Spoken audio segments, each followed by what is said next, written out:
রথযাত্রার দিন কাছে, তাই রানী রাজাকে বললে, চলো রথ দেখতে যাই।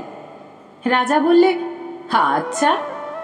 ঘোড়াশাল থেকে ঘোড়া বেরোলো, হাতিশাল থেকে হাতি, ময়ূরপঙ্খী যায় সারে সারে, আর বল্লম হাতে সারে সারে সিপাই শান্ত্রী, দাস দাসী দলে দলে পিছে পিছে চলল।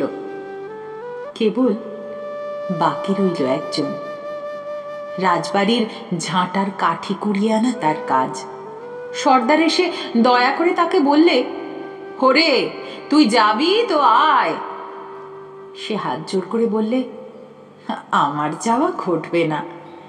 রাজার কানে কথা উঠল, সবাই সঙ্গে যায়, কেবল সেই দুঃখীটা যায় না। রাজা দয়া করে মন্ত্রীকে বললে, ওকেও ডেকে নিও।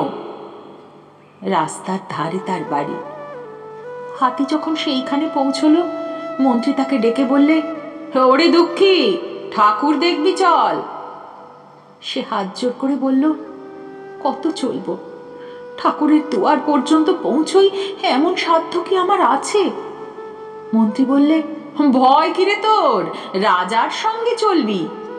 সে বললে, সর্বনাশ, রাজার পথ কি আমার পথ? মন্ত্রী বললে, তবে তোর উপায়? তোর ভাগ্যে কি রথযাত্রা দেখা ঘটবে না? সে বললে, ঘটবে বই কি, ঠাকুর তো রথে করেই আমার দুয়ারে আসেন। মন্ত্রী হেসে উঠল, বললে, তোর দুয়ারে রথের চিহ্ন কই? দুঃখী বললে, তার রথের চিহ্ন পড়ে না। মন্ত্রী বললে, কেন বলতো? দুঃখী বললে, তিনি যে আসেন পুষ্পক রথে। মন্ত্রী বললে, কই রে সেই রথ?